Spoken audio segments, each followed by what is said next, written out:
name is Andrew Barker, and I would like to introduce the men behind the music from this film, Atticus Ross and Trent Reznor.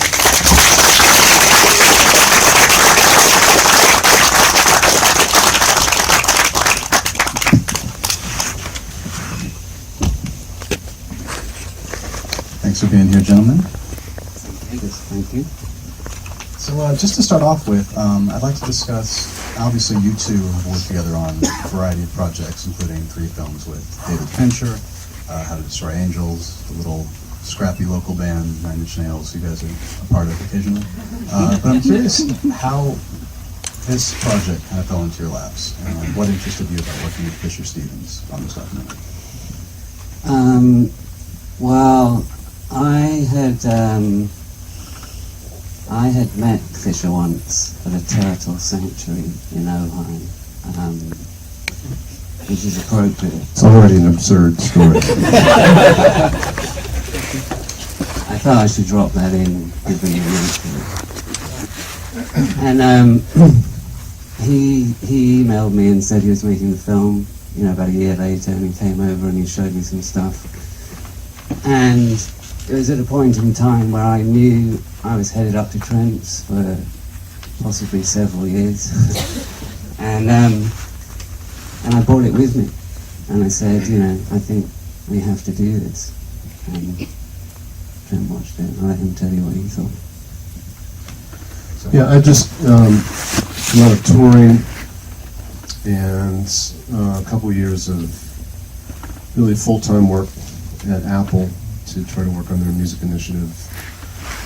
Atticus had scored some other films and done some other work, and I was itching to get into creative phase composing, so we talked about, we made a decision to spend the next few years working on a variety of stuff, with the goal being simply what are interesting projects that could be, that we could immerse ourselves in. And he mentioned this, and the drawback to this was it had a very, very short deadline, and there was an incredible amount of music in there. It was tempting. So initially I think I said, no, we need to work on this, because it feels like something, if we can contribute something to this cause, it's our duty to do that. And I think we initially said, let's tell Fisher we can give him maybe a main title piece, which was what's called the third flow on the soundtrack now. So we started composing that. And then I thought what we'd do is license anything that he had of ours that was in there and maybe encourage. I undersold it to ourselves, really. And then that one thing led to another, and we realized we were in for the long haul. So Atticus had an idea to reach out to some other composers that we respected to see if we could turn it into a collaborative thing. The pragmatic reason being it would lighten the load on everybody and make it less a daunting task, because it literally was a couple weeks to turn everything in. And we reached out to a few people. A couple didn't pan out, but the 2 that really did was Mogwai, who we've always respected as a great textural rock band in Scotland. And when we happened to think of Gustavo, how do you say his last name? Because I'll butcher it. And both camps were willing, able, immediately ready. We reached out, and within an hour, both had signed on to do it. And we started. And initially, I think our original idea was, well, if we split the film up into sections, because I was concerned from the beginning about making it feel kind of title as a template, and we sent it out to everybody and said, look, hey, as we work on this,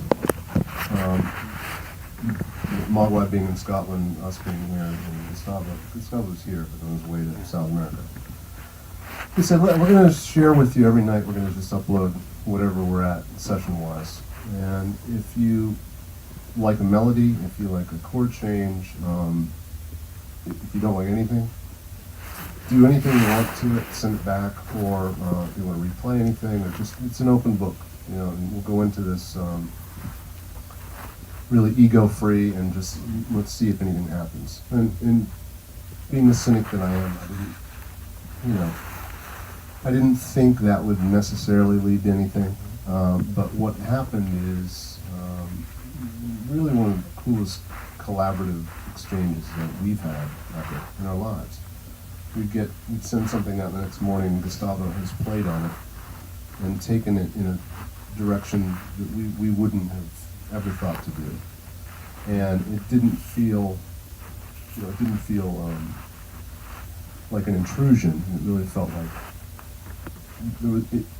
what happened is nothing ever felt like a dead end, because we weren't precious about anything. We were sharing things, we would get stuff back. Mogwai took one of the pieces we worked on, replayed it completely, rearranged it, different tempo. I'm hearing it back like, I know that, we just wrote that, but it's not what we played. And it really became a fun kind of experiment and experience where, to the delight of Fisher, we were able to turn over a ton of music. And this was a very kind of fluid process where, for the first time, we've never really used a music editor before. And with the Fincher films, we write it, we keep arranging and tweaking and cutting the picture up to the last second. And on this, because we're trying to compose and they're also trying to finish the cut, and it was changing, 15-minute sections would disappear and something we've never seen pops up. It was a pretty active cut, I'd say, right up to the very end. So luckily, again, it's a good tagline to call up somebody and say, hey, would you like to work basically for free on a film that might save the planet? Or even science. We tried that first, could you recommend? Oh yeah. We're talking about Ren Kleiss, who's Fincher's mixer, kind of music editor, all around great guy, great taste.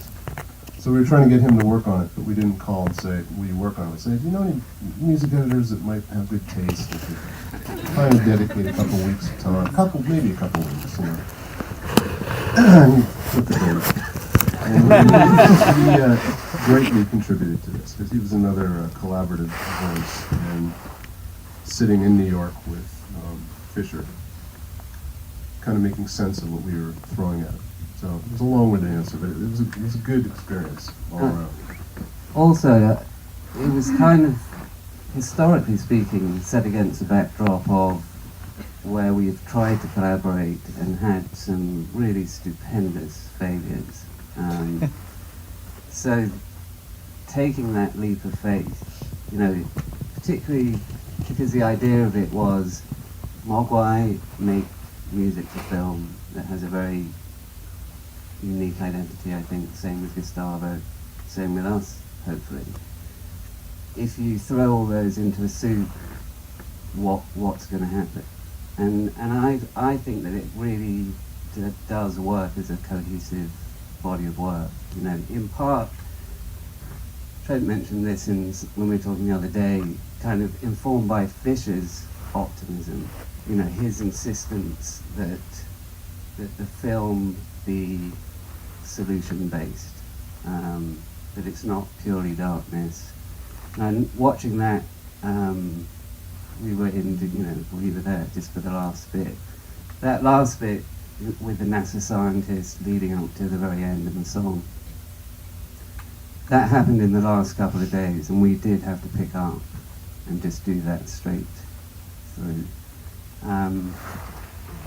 But it's kind of, I think the reason why we felt, we've got to do it, the reason why everybody we called immediately jumped in, is both when you hear Obama say, undeniable, or when you hear the NASA guy say, the facts are crystal clear, and it seemed anything one can do to,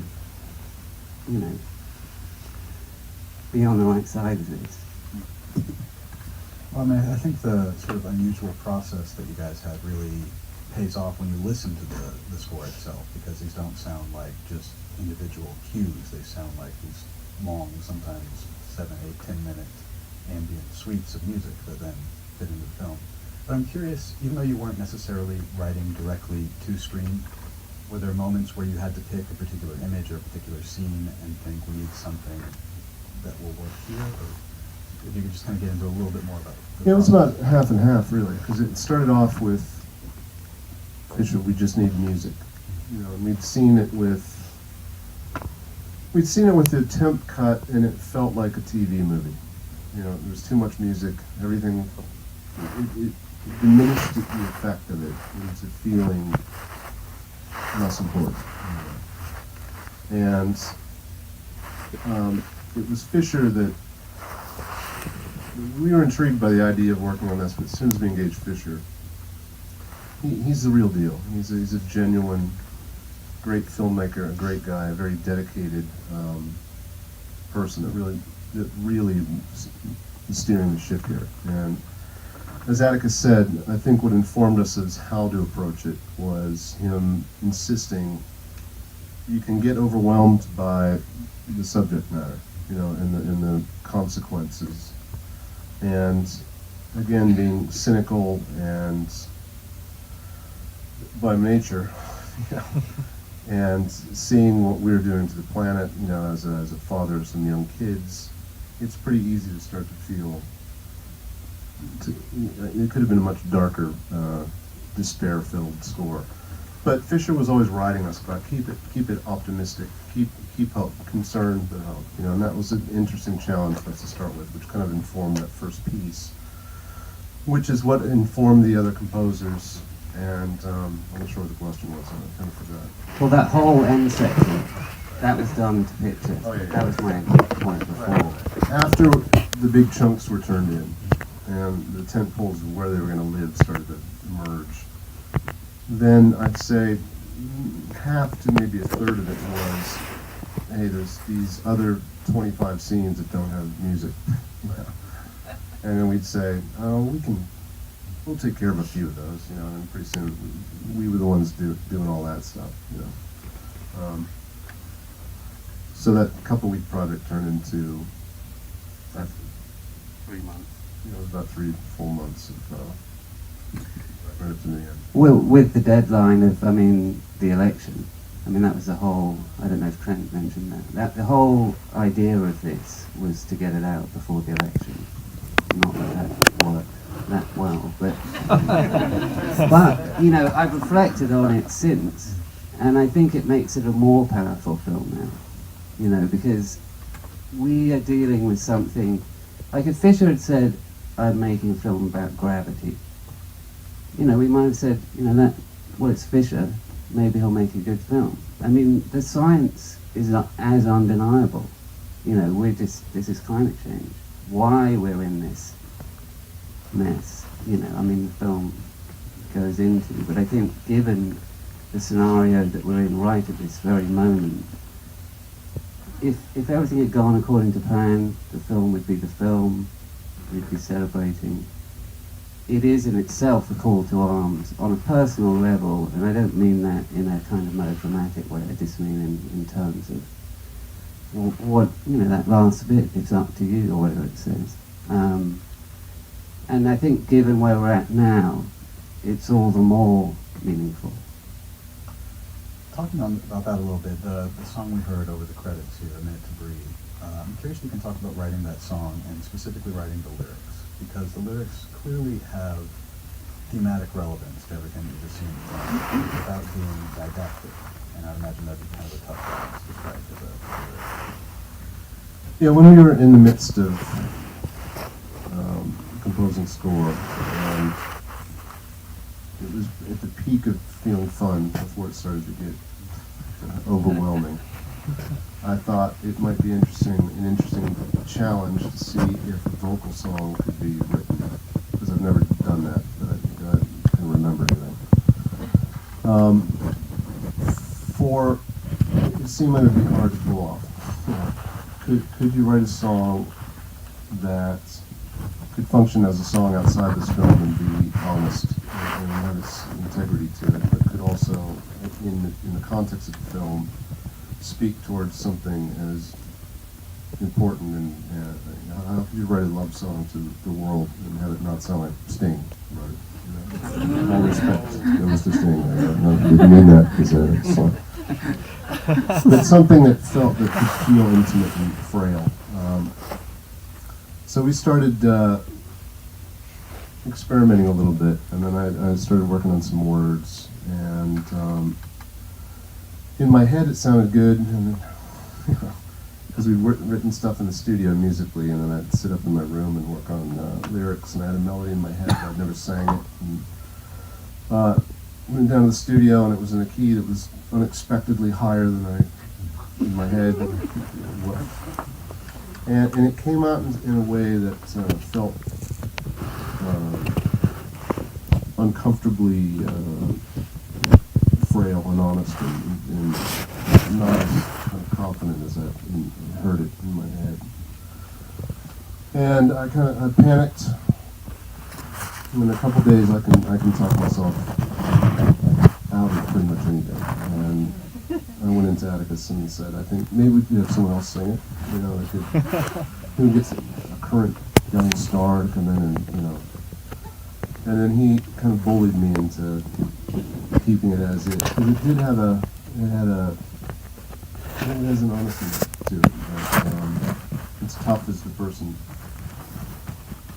You know, I keep saying I want to be in an uncomfortable situation because I think artistically it helps to be in a place where you're not resting on laurels, but it's easier to say it than to wind up in it. And it reminded me of this process as I had to think about it now that it's impressed. That, you know, you're alive in that moment. You know, it reminds me of why I do this, because that's kind of how I define myself, and it makes me feel connected to the world. Anyway, he talked me into keeping it, and I'm proud of how it turned out. And when it got to that phase, then we said to Fisher, hey, we've written a song. If you think it is appropriate, consider including it in the film. You know, he was surprised because we didn't say we were doing it, because if it sucked, we could just throw it out. But no, he loved it, and it wound up in the film. Still felt uncomfortable lurking in the back of the room hearing it. You know? I mean, to elaborate, I came in, we recorded the lyrics, and I was blown away. And the next day, we finished that night, and the next day I arrived. And usually we start the day, because I like to vape, so outside have a quick vape, talk about whatever. And he's got, okay, I've got a list of the singers that I think that could sing this song. And that was when I was like, absolutely no way. And not only are we not going to re-sing it, we're not going to tune it, we're not going to, because it felt like going again back to the NASA guy when he talks about, you know, it's just an onion skin that's protecting us.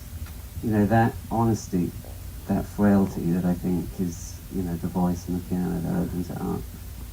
It's powerful. I mean, it's way more powerful to me standing there watching it than if we, you know, some bombastic, you know, I'm not going to use any names, you know. Go ahead. I mean, Sting could have really sold it.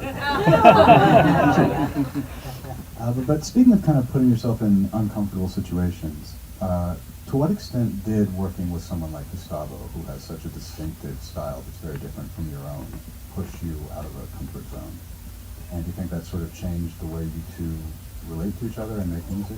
Is there maybe an openness to different textures than you might have explored otherwise?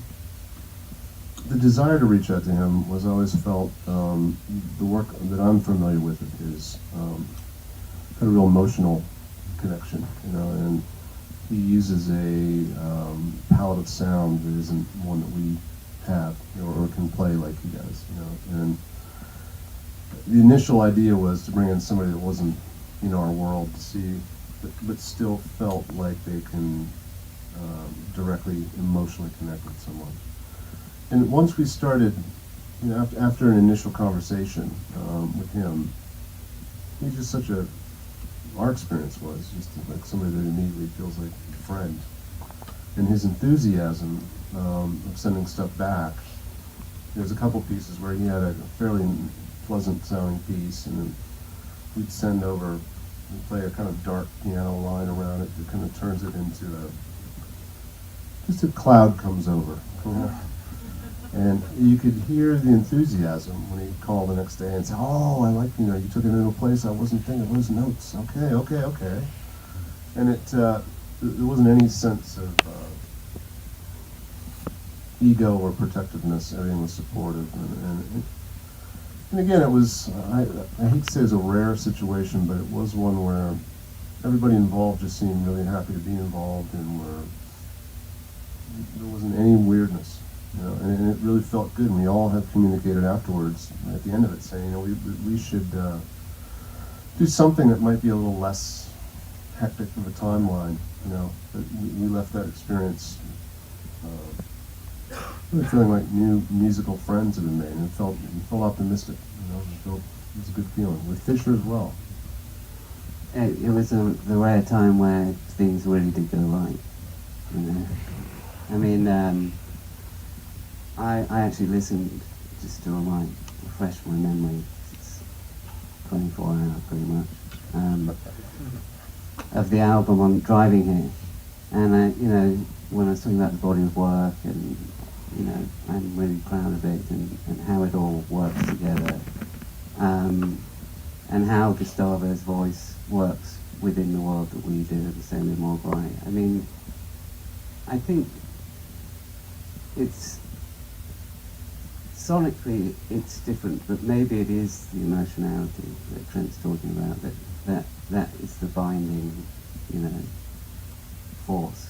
And again, not to take away from Fisher's input, which I think was essential. I'd love to take some questions from you guys if anybody has anything. Yes, sir? What was your beginning process for scoring when you would sit down and look at a cue and say, okay, I'm going to begin? Like, what tools did you go to? And just the beginning part, given the constraints of the timeline. I think it's this project, the first thing we did, because we started by seeing a long, much worse cut than what you saw. It had a different flow, and it got boring at times, quite honestly. But we knew the palette of the film. We had an idea, and also it had temp music in it, which, like I said, made it feel cheap and different. So what we thought about when we started was really, if we think about whatever the opening scene's going to be, this first few scenes, because it wasn't what we'd seen, but you had an idea of, hey, we might start in the Arctic, or we might start with the set of the Revenant, or it might be, but you're starting the tale of global concern. And we didn't look at any specific scene, because like I said, it was too fluid at that time to cut. Tried to think of something that felt like anxiety a little bit, and felt like concern. The challenge being one that could feel like within this piece could also have some resolve, and feel like it could also blend optimism into that. And that first piece, first one that's on the commercially available score I think you got today on CD, that was that piece, and I think the version that's on there is Gustavo's gotten involved in playing on top of it to some degree. But we worked on that for maybe a week, and I think it's in its pretty much intact form in the CD, about 7 or 8 minutes. That really was what informed us, and we sent that over to Fisher as soon as we finished to say, is this in the world of what you're hearing? Because this is your film. And we got yes was the answer. And that was enough to kind of set the stage. When there's too many variables of decision making, it's tough for us to sometimes get overwhelmed by choice. So we thought about those emotional qualities, and some thought into, is it going to sound more acoustic or electronic, or where's the sense of anxiety coming from? Is it, that was kind of this momentum, the starting point. And that song, definitely has a metronomic quality, in the Yeah. sense that it has sort of a ticking Yeah. clock, which causes anxiety to both of you. Is that kind of the thematic kind of entryway that you use with that piece? It was just a gut call of something that felt like we want to film that. What's the intent? It's to make you, it's to alarm you, and it needs to be a bit of a lean forward, not kick back feel to it. So to me, it was something that was just ticking in your eardrum the whole time, that you might tune out, but it keeps the feel. Now, how can we take that from concern into, oh, this might turn out okay? And that was really the kind of emotional scaffolding where that song came from.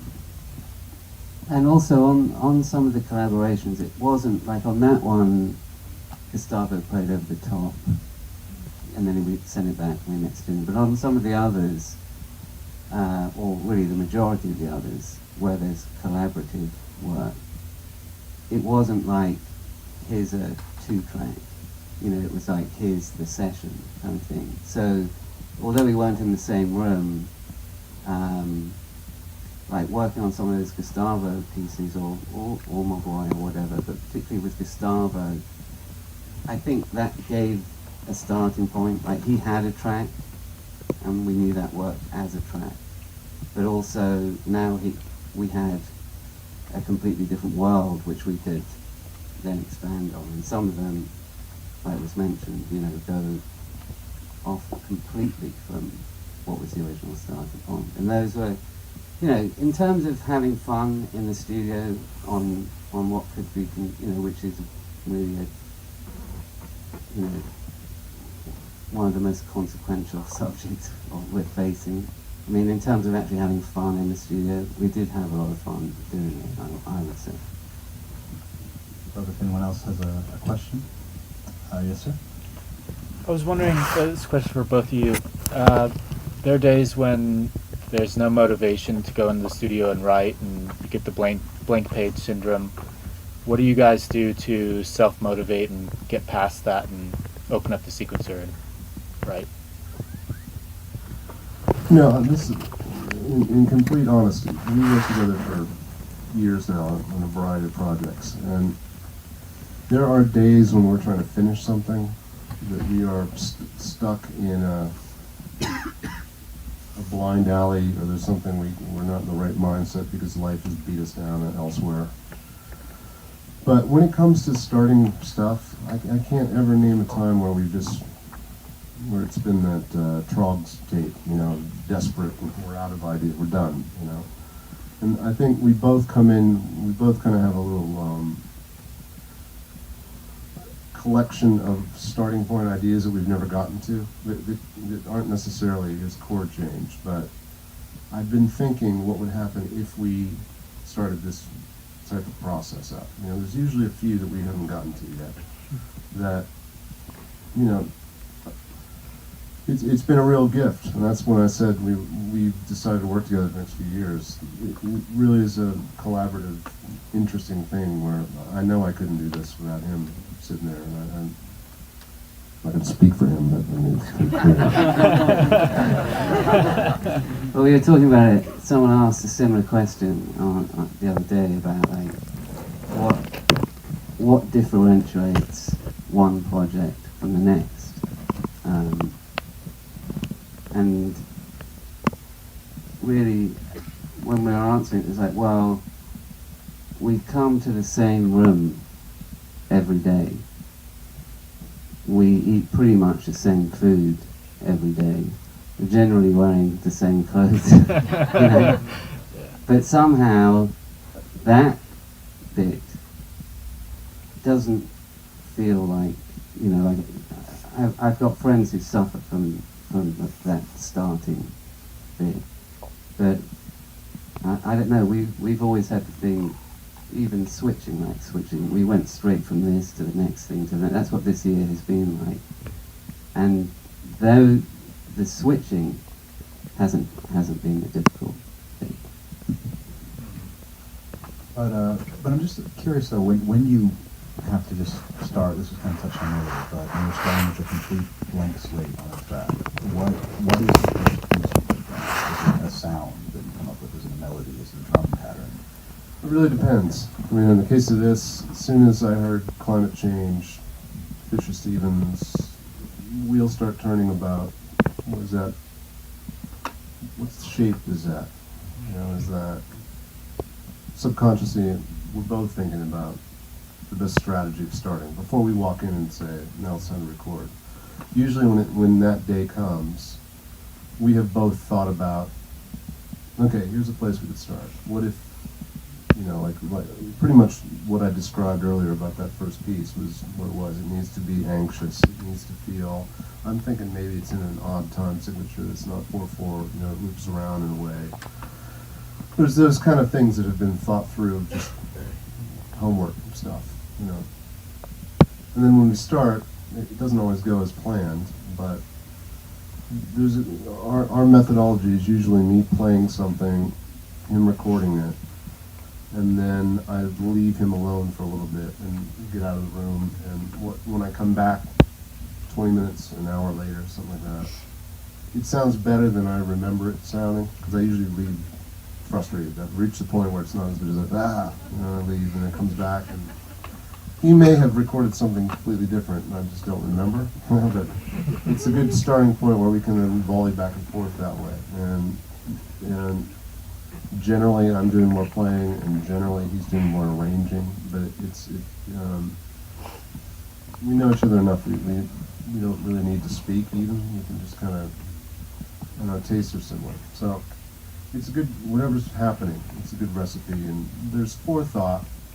We come in prepared, but it's also, a lot of it's left to chance and what we're feeling. You know? And this will sound kind of corny. I don't know what you know. But, you know, he said something a few years ago that stuck with me, which was, you know, in one of those vaping sessions where he's, and I believe it's what, cotton candy flavored nicotine. No, he just said, hey, my goal in life is really just not to feel bad, you know? And maybe I've read into that deeply, but when you get down to, I mean, the different things I've done in my life and career and whatnot, you know, at the end of the day, you can win a nice award and it feels good for a few minutes, and the next day you remember it happened, and then you're the same kind of, the hole hasn't been filled up, you know, it comes from something else. And putting yourself in a place where you feel in tune and in touch and alive and present and doing something that you feel lucky you're able to do, or you feel like you're being able to tap into something, that's what makes me feel good, along with family and some other unrelated things. But by the things we've chosen, this film, we went right from this into Pete Berg's Patriots Day, another optimistic, feel-good, you know, which was about 10 times the amount of work as this. It's meant to try to put us in places that don't feel uncomfortable, but feel like challenging work to do. You know? And both of those were those things. What Atticus was saying about trying to make each film or record sound like its own thing, I think that's what you're getting at. I don't know if you got there. Our pretentious goal is that each film sounds like that film, you know, in terms of choice of instruments and style and feel and sound. And to us, they do. It's the way we start the writing process. It's the instruments we choose. It's the voicing.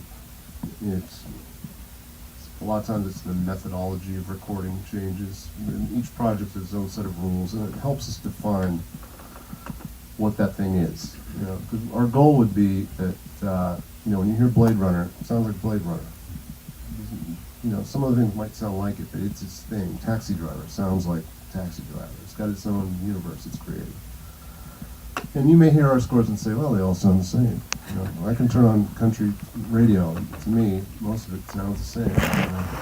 But to us, it does have its, we're aiming for something that doesn't feel throwaway, that each thing is important and is the very best, most immersive work we can try to do. Because, at the end of the day, that's what makes us feel good, you know? And just to go, I mean, when you asked where do you start, what sound, actually, and this kind of goes to what you were saying as well, usually where it starts is a conversation. You know, that on Finch films, sometimes that's been a 2-day conversation before any music's actually made, going to the point Trent just made about trying to make a world. You know, that the music be part of the DNA of the film. Still a line from Finch and not a splash of paint on the wall or built the house, you know, part of the foundation of the house. I think that through that, and like you said, you know, we might make a set of rules and rules can always be broken, but there is a definitive idea that we're walking in with, whether that just be in terms of sonic palette or choice of instruments or, you know, exactly like what you just said. But it doesn't start with, you know, okay, you know, what about this sound? You know, there is a concept, if you like, at the start of each one. It may get departed from, but it certainly is a clear idea. Look, I know you guys are overdue for the vape break, so but thank you both.